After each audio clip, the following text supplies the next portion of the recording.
Here's what's coming up on the world today. Hong Kong and cities across southern China battle heaviest rains in over 140 years.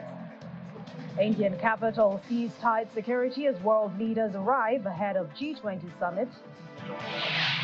Plus, British police search for terrorism suspect who escaped a London prison enters third day. Thank you for joining us on The World Today on Channels Television. I'm Anne Mwawadu. Let's begin in Asia, where Hong Kong and southern Chinese cities are now battling widespread flooding as the region endures some of its heaviest rainfall on record. On Friday, streets and subway stations were underwater in Hong Kong as officials shut schools and workplaces there. The Weather Bureau says the downpour, which began on Thursday, is the biggest to hit the city in nearly 140 years. Well, according to emergency services, more than 100 people have been taken to hospital and several rescues have taken place.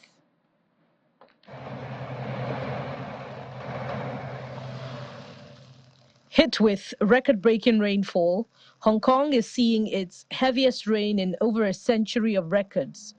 Parts of the Asian financial hub has become a chaotic deluge, with some areas recording nearly 8 inches of rain.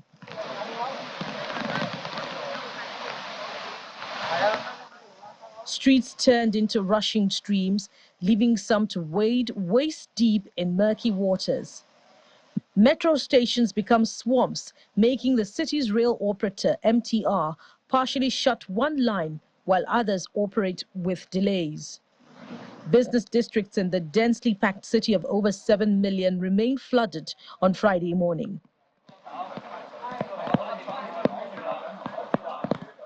The Hong Kong Stock Exchange remains shut for the day, while schools and offices are closed. The downpour also triggered landslides in some areas of the city.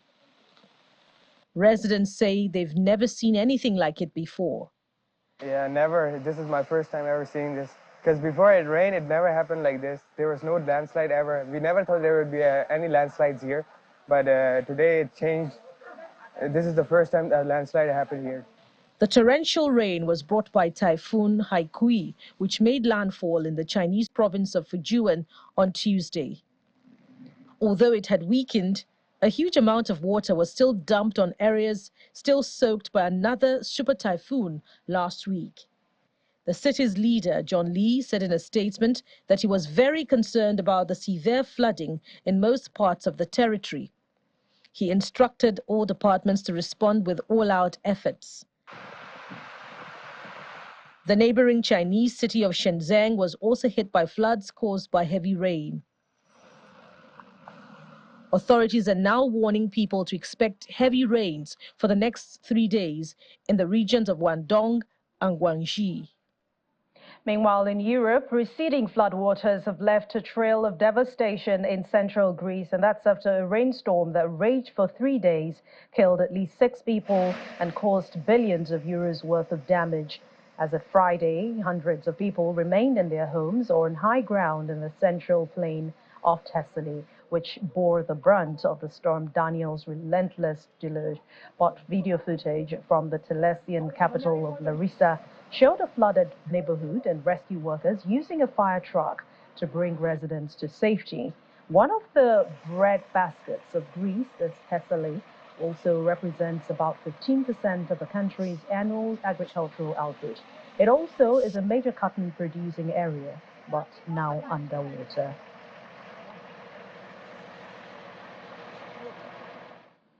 And even as parts of the world battles rains and floods, another part is burning under intense heat. The weather extremes witnessed in the past few months have now become fairly common events in our current climate. And this is according to World Weather Attribution climate scientist, Dr. Federico Otto.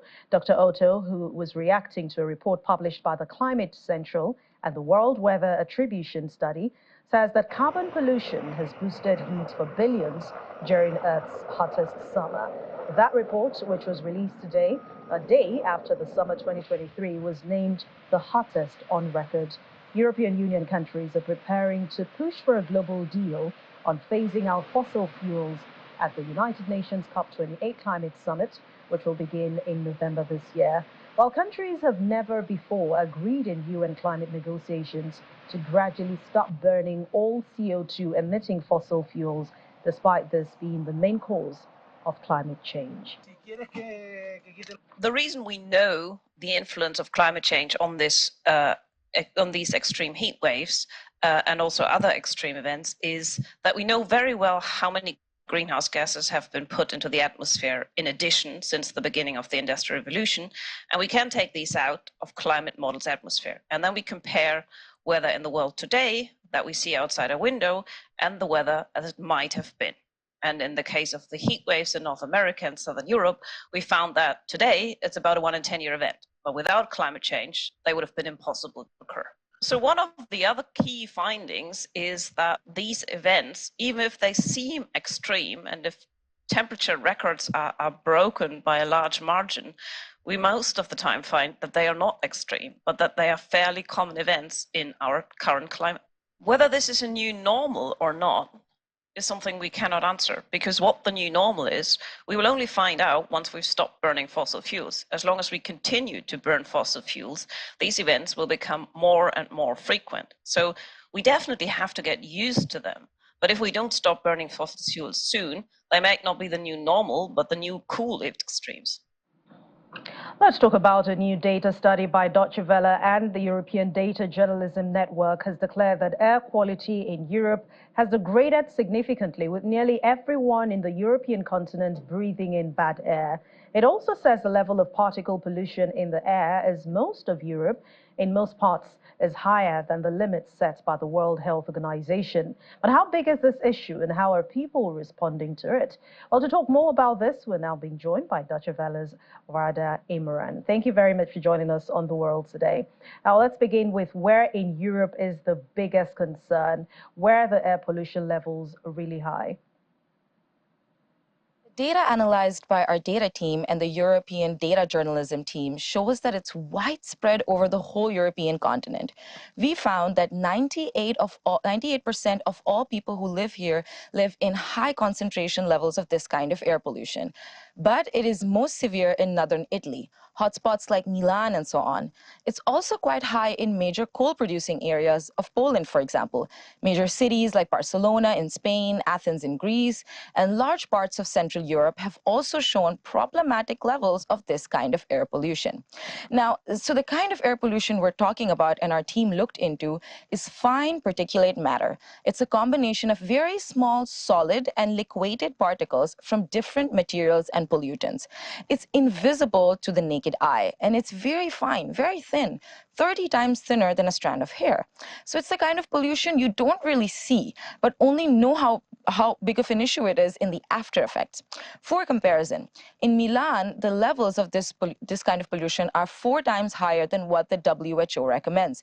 In Lagos, Nigeria, it's pretty much the same, and sometimes even better than in Milan. The highest levels of air pollution are detected in the Indian subcontinent, Pakistan, India, and so on. And so I think it's a big global problem. But what's the response from the European Union? Well, talking about the European Union, air quality rules have been under discussion. The EU allows a certain level of this polluting matter in Europe, and that is already higher than what the recommendations are. So I think the first step they would take, or they are thinking of taking, is to propose measures to reduce this significantly. Environmentalists in Europe, they're very famous for urging strict policy, have come out and also said that air quality rules need to be in line with the health experts' recommendations. But the truth is that decisions are often taken while thinking of the economy. And some analysts think it's too expensive to implement big changes. EU parliamentarian Javi Lopez described it as a slow-motion pandemic. And that sounds scary because it is. Evidence shows that reducing this type of pollution will save thousands of lives. So many deaths in Europe each year are pollution-related. So I think a policy plays a huge role.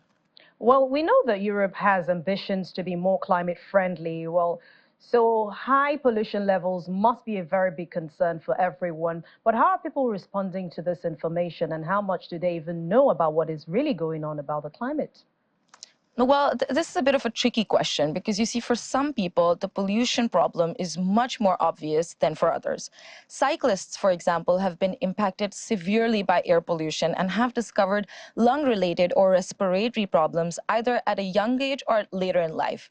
For others, it took years to realize and recognize how grave the problem is. So you see, there is a bridge between what science and data says we ought to do and what we actually do in our lives. So I think more information and awareness can truly help the case. But there are signs of change. Recent surveys in the European Union show that respiratory diseases caused by air pollution is a major cause for concern for many people here. But when strict policies come out, there's also resistance. For example, when there are targets or limits on emissions, for example, for the farming industry or the auto industry, there's backlash from the public and workers. So I think people take it seriously, but how willing are they to make changes? That is yet to be seen. All right, we'll find out more. Thank you very much from Wada Imran, Deutsche Welle's correspondent. Thanks a lot.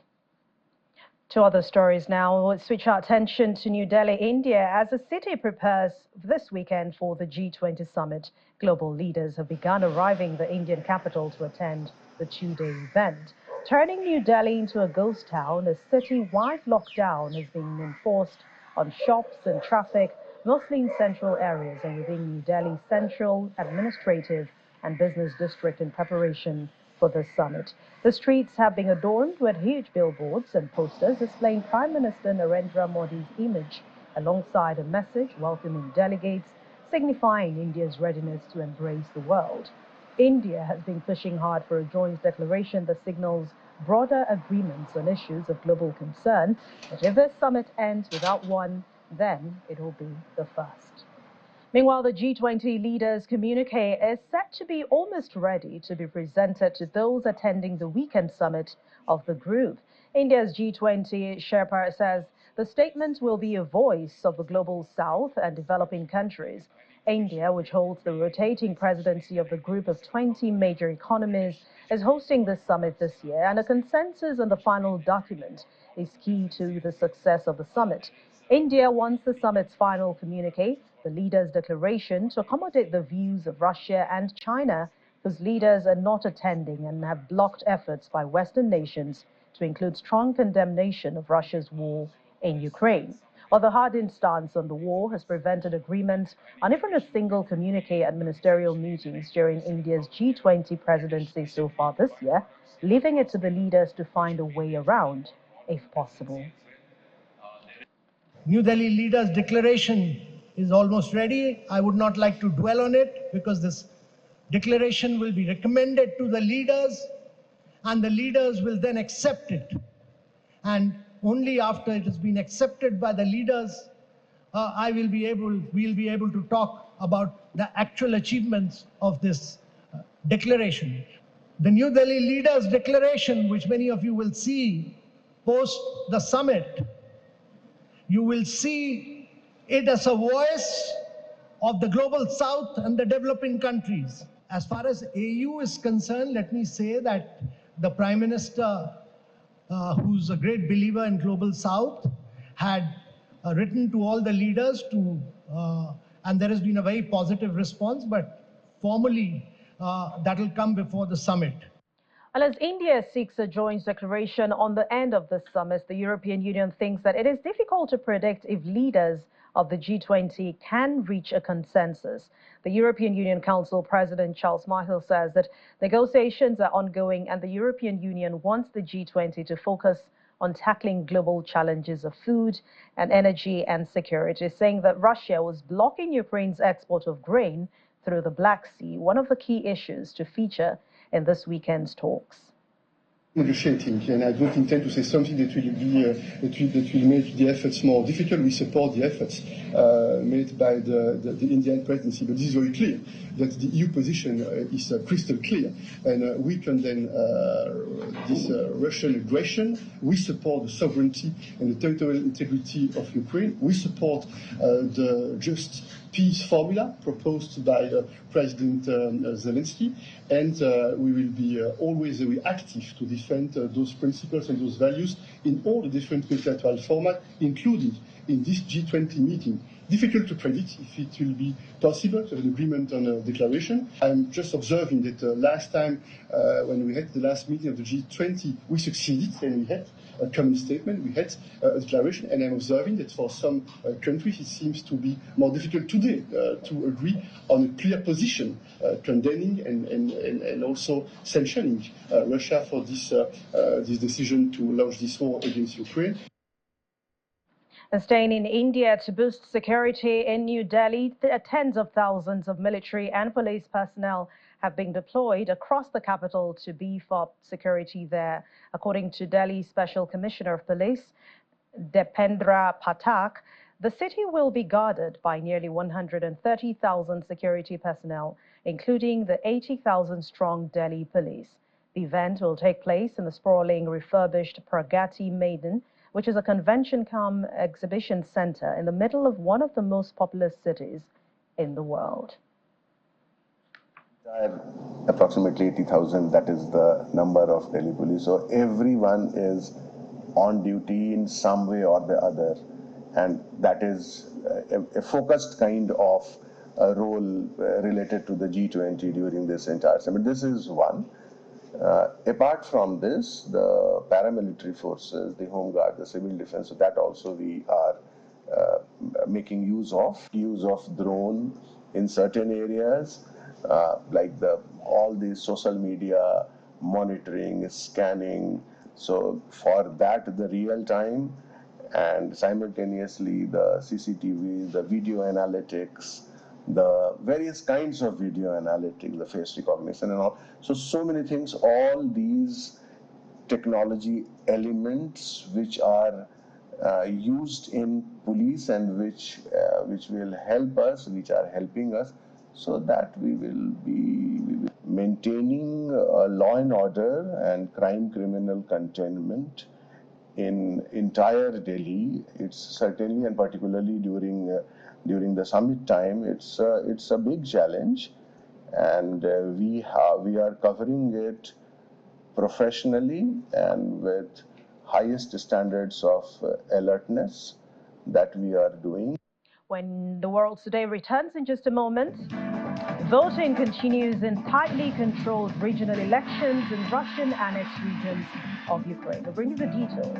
Please stay with us. Welcome back. We continue in the United Kingdom now, where the manhunt for prisoner Daniel Abed Khalife has entered a third day. Metropolitan Police Commissioner Sir Mark Rowley has described Khalife's escape as nearly pre-planned because a freezing escape is unlikely done at the spur of the moment. The commissioner said the hunt to find Khalife is a massive operation, asking members of the public to come forward if they have any information about the case. But earlier today, police searched through Richmond Park, a vast wooded area in southwest London, for the 21-year-old.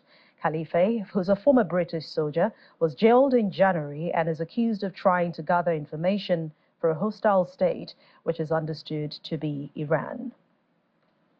And joining us now is VOA correspondent from London, Henry Richwell. Thank you very much for joining us on The World Today. Good to be with you. What is the update at this time? I mean, with the search of Daniel, what are we hearing from police authorities at the moment?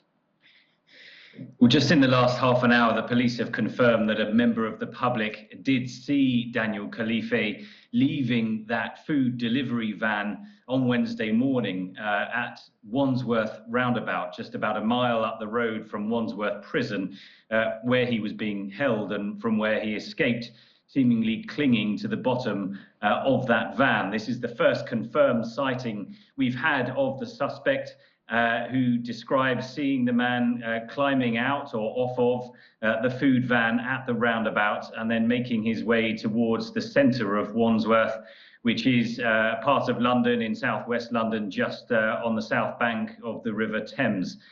So that does give police a new lead. They know where apparently Daniel Khalife left the van that he he escaped from the prison from, and which direction he went from there, allowing them possibly to search other CCTV footage along that route to try to see what other vehicles or what other methods of transport he may have used to get further away from the prison. That is the only lead they've had so far, really. This morning, the police were searching Richmond Park, further into southwest London, a huge area of parkland, but that seems to have not turned up anything. We understand that park was close to where family members of Daniel Khalife lived previously, so it may have been familiar to him, so therefore may have been a line of inquiry. Earlier today, also parts of the Channel Tunnel, the route that leads from Britain to France, were closed as a suspect vehicle was searched. Bomb squad officers closed the Channel Tunnel for a while, but it has since also reopened, and that matter has also been resolved. But clearly, police are hoping that they can find a lead and locate the prisoner as soon as they can. But somehow, we know Khalife somehow attached himself to that van. But talk to us about how he was able to escape from Wandsworth prison. I mean, we understand that he was actually on kitchen duties, and that aided his prison break. That's right, and these are big questions hanging over the investigation and hanging over his escape. Daniel Khalife was suspected of terrorism, and many people say, well, why then was he being held in Wandsworth prison, which is a Category B prison, not the top level security, a Category A prison? That's the first question that authorities will have to answer, and an investigation into that is due by the end of the week. Second question, why was he working in a kitchen? Normally, jobs like that are reserved for long-term prisoners, those the prison governors trust to be in that location around things like knives and around areas where vehicles are coming and going for deliveries and taking away garbage and so on. So questions over why a prisoner who had only been there for a matter of months was allowed to work in the kitchen. Questions also over the conduct of the prison officers and the guards. Now, it has been said by police that perhaps it was an inside job. That's a line of their investigation at the moment. Did he have help from other prisoners or indeed from staff working in the prison? The guard, the walls that protect this prison, there are in effect two perimeters and two sort of holding areas where every vehicle that enters and leaves the prison is searched. It's believed that Daniel Khalife managed to strap himself or hold on to the underneath of the lorry. Now, these holding areas are supposed to have guards who will use mirrors to check underneath the lorries and on top and, of course, inside as well.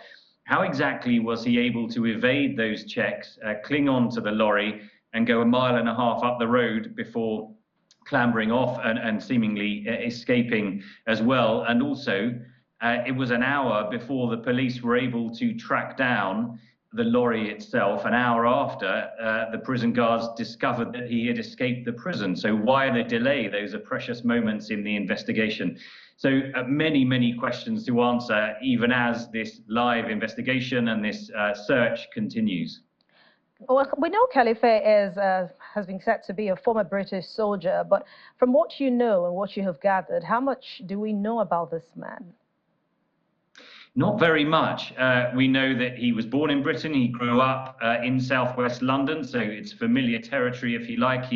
It's believed he grew up around Kingston upon Thames.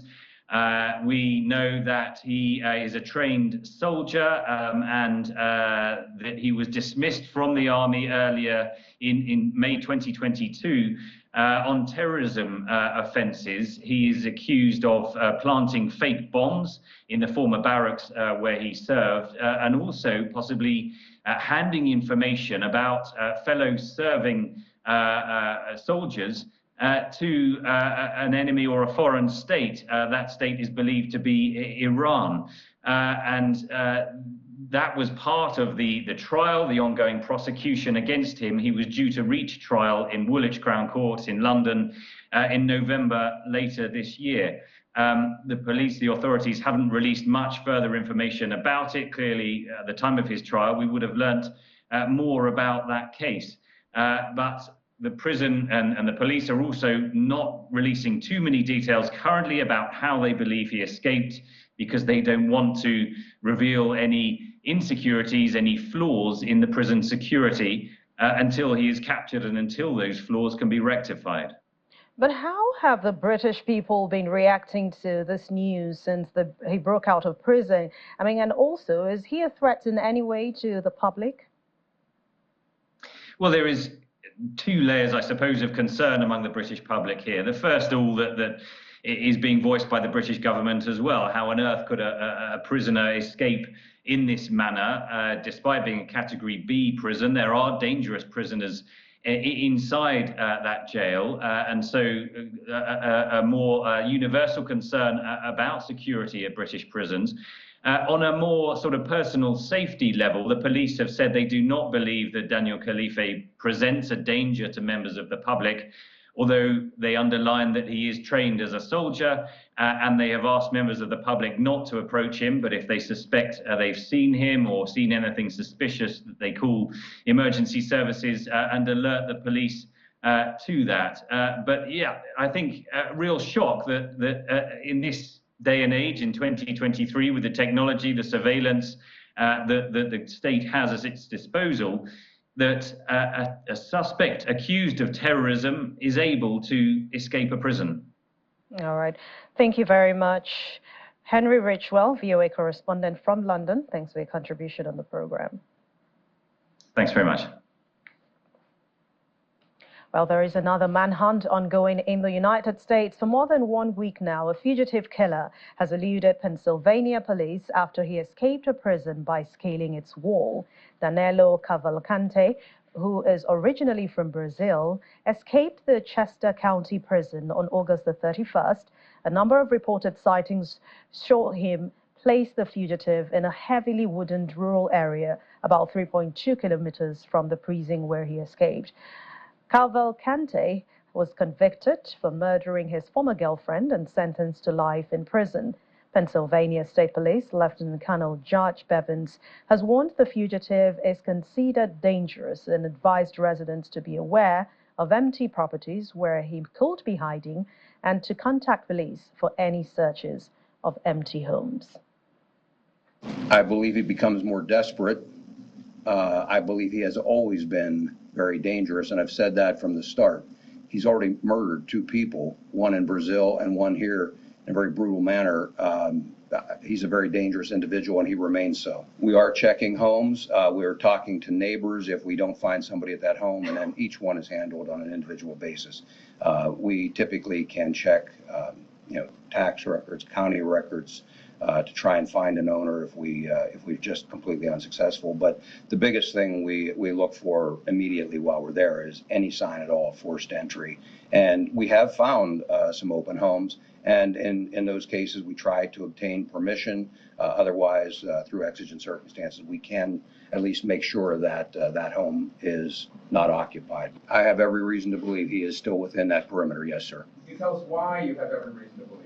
We have had no sightings outside of that area. We have maintained as secure a perimeter as we possibly could. And then as recently as today, we have another reported sighting. And after the break, King Charles, Queen Camilla attend the church service to mark 1-year anniversary of Queen Elizabeth's death. We'll bring you the details.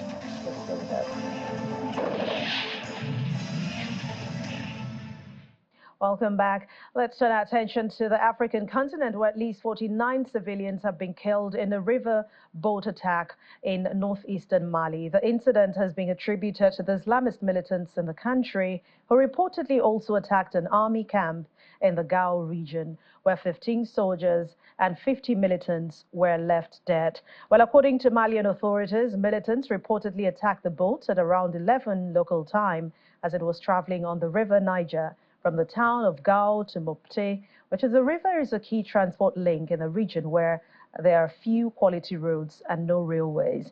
The Islamist threat had been growing despite claims by the military that Russian Wagner Group mercenaries are now turning the tide of their campaign. However, 3 days of national mourning has been declared by the government following this incident. The United States military has announced plans to withdraw a small number of non-essential personnel and reposition some troops and equipment within Niger Republic. This move was disclosed by Pentagon spokesperson Sabrina Singh, who declined to comment on the numbers of personnel that will be withdrawn and repositioned within Niger from Air Base 101 in Niamey to Air Base 201 in the city of Agadez. Before this movement, there were 1,100 troops in the West African country, and over the past decade, U.S. troops have trained Niger's forces in counterterrorism and conducted drone missions against Islamic State and an al-Qaeda affiliate in the region.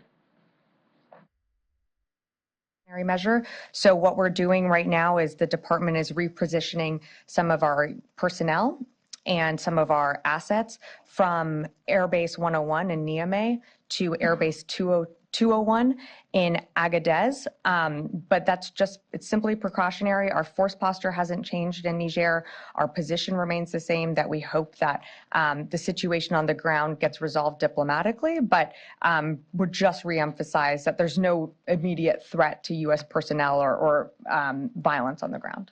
We felt that because our force posture is not changing within the country, but we felt that it just out of an abundance of caution for our personnel and for our assets in the area, that rather than keeping them close in Niamey, that it would be safer to move them out to Airbase 201 in Agadez. And so that's exactly why we took, I would say, prudent military planning to safeguard our U.S. assets and just to protect our U.S. personnel.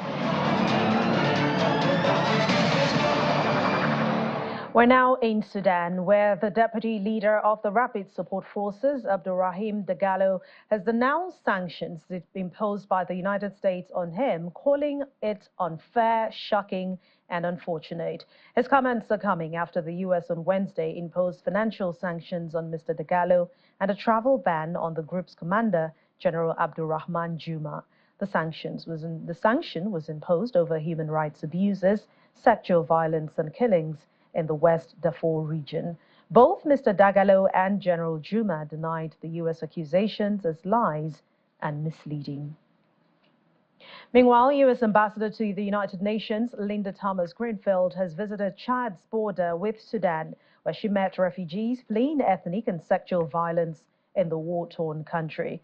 The U.S. envoy announced additional $163 million as part of humanitarian assistance, vowing that Washington will do everything it can in its power to further prevent mass atrocities in the already prolonged war, which started on April the 15th. To support the victims of this conflict. As we speak, more than 24 million people in Sudan are in need of humanitarian assistance, and nearly 5 million people have been forcibly displaced, including 2 million children. Today, I'm announcing that the United States is providing nearly $163 million in additional humanitarian assistance for the people of Chad and neighboring countries. For the people of Sudan and neighboring countries, including Chad. This brings the total U.S. humanitarian assistance for the Sudan emergency response to nearly $710 million in fiscal year 2023. This additional assistance will provide people in need with food, with water and sanitation, with health care and other essentials, and it will help protect vulnerable groups, including women and youth, older people, and survivors of violence. It has been disappointing to see how little attention this brutal conflict has received from the international community. And when I held the Security Council meeting back in August, one of the briefers said that the world had forgotten the situation in Sudan. And that's a big part of why I am here, to shed light on this grave crisis. When I return to New York, I will share what I learned and what I saw here in Niger with all of the members of the Security Council. And I will push other member states and the entire UN system to stand on the right side of history and to urge the Sudanese armed forces and the Rapid Support Forces to put down their weapons immediately and allow the people of Sudan to have peace once and for all.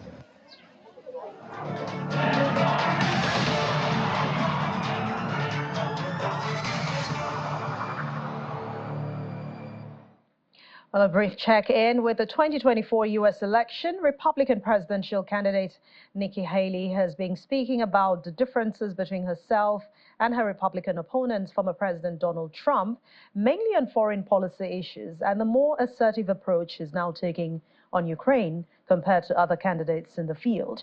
In an interview with Reuters, she also discussed wanting to send special forces to Mexico to wipe out drug cartels, double down on sending weapons to Ukraine, and make sure that China understands, quote, there will be hell to pay if it attacks Taiwan.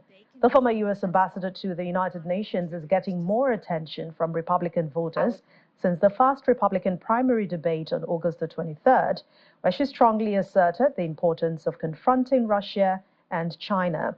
Well, her support has doubled since then, according to polling averages, but it still lingers at about 7%. I think my job is to go and tell them what I believe in and then let it fall. I've never been one that just goes where it's popular. I've always spoken my hard truth. And so I think people have been very respectful about it. And I've had many people after the debate, after our town halls, that say they agree because they understand I'm the military spouse. The last thing I want to see is my husband go to war. And when they realize that if Russia takes Ukraine, then Poland and the Baltics are next, and then we are in war because of their NATO countries, then they understand that this is about preventing war. And I will always talk about prevention of war. Well, you just made my case for exactly why that win for Ukraine is so important, because China's watching. And if Ukraine wins, it sends the biggest message to China not to go into Taiwan. The one thing that Russia and China were so fearful of when I was at the United Nations was a strong military. We need to build up our military so strong that they never want to touch it. We need to let China know that there'll be hell to pay if they touch Taiwan. So are we going to defend Taiwan? We will do whatever we need to defend our friend the way we're defending Ukraine. And look at the fact Taiwan wants us to defend Ukraine. Why does Taiwan want us to defend Ukraine? Because they know that if Ukraine wins, China walks away and doesn't invade Taiwan. That's why there is a consensus among free democracies to make sure that we finish this, that we finish it quickly, and we send a message to the enemies that want to destroy us. And today marks the 101 anniversary, or the first anniversary of Queen Elizabeth's death. In commemoration of this, King Charles III has now recorded a message and released a favorite photograph of the late Queen. To mark the first anniversary of his mother's death, the King recalled Queen's a devoted service and all she meant to so many. Alongside his wife, Queen Camilla, he attended a service near Balmoral, while Prince Harry visited St. George's Chapel in Windsor, the late Queen's final resting place. The Prince and Princess of Wales are commemorating the day with a small private service at St. David's Cathedral. Queen Elizabeth II died at the age of 96 at Balmoral Castle on September the 8th last year. It came just months after her Platinum Jubilee, marking 70 years on the throne. The late Queen's legacy will continue to live on. Well, this is where we draw the curtains for this week's edition of The World Today. Thank you so much for watching. Have a wonderful weekend. I'm Anne Mwawadu.